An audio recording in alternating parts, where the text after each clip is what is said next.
بسم اللہ الرحمن الرحیم۔ رسول اللہ صلی اللہ علیہ وسلم نے ارشاد فرمایا، جو مومن اپنے کسی بھائی کی مصیبت پر اسے تسلی دیتا ہے تو اللہ تعالیٰ قیامت کے دن اسے جنت میں عزت و احترام کا لباس پہنائے گا۔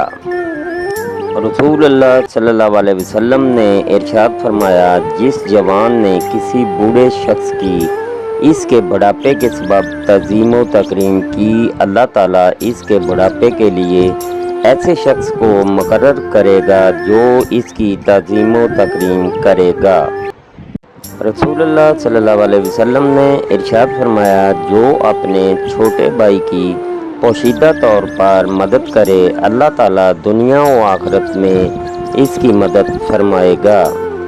فرمان مصطفیٰ صلی اللہ علیہ وسلم، جو علم دین حاصل کرے گا، اللہ جل جلالہ اس کی مشکلات کو آسان فرما دے گا اور اسے وہاں سے رزق عطا فرمائے گا جہاں اس کا گمان بھی نہ ہوگا۔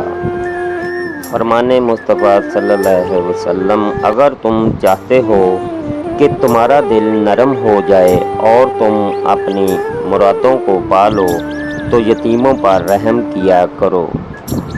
حوث کے پجاری فرمان رسول صلی اللہ علیہ وسلم، اللہ کے ہاں بڑے گناہ گاروں میں سے ایک شخص وہ ہے جس نے کسی شخص سے کام لیا مگر اس کی مزدوری یا اجرت لے دوڑا۔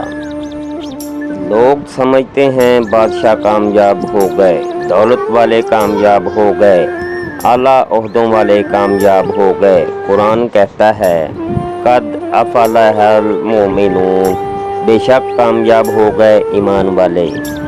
رسول اللہ صلی اللہ علیہ وسلم نے ارشاد فرمایا، جس نے ہمارے چھوٹے پر رحم نہ کیا اور بڑے کی بڑائی نہ پہچانی وہ ہم سے نہیں۔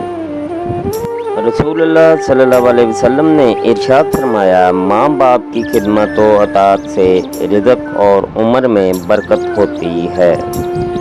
حضرت نعمان بن بشیر رضی اللہ عنہ کہتے ہیں کہ رسول اللہ صلی اللہ علیہ وسلم نے فرمایا، تم اپنی صفیں سیدھی رکھو ورنہ اللہ تمہارے درمیان اختلاف پیدا فرما دے گا۔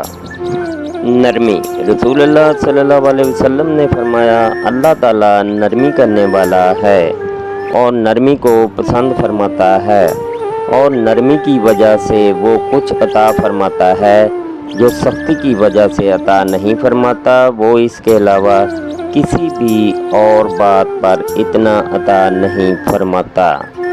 اللہ پاک ہر مسلمان کو اپنے حفظ و ایمان میں رکھے، آمین ثم آمین۔ اللہ حافظ۔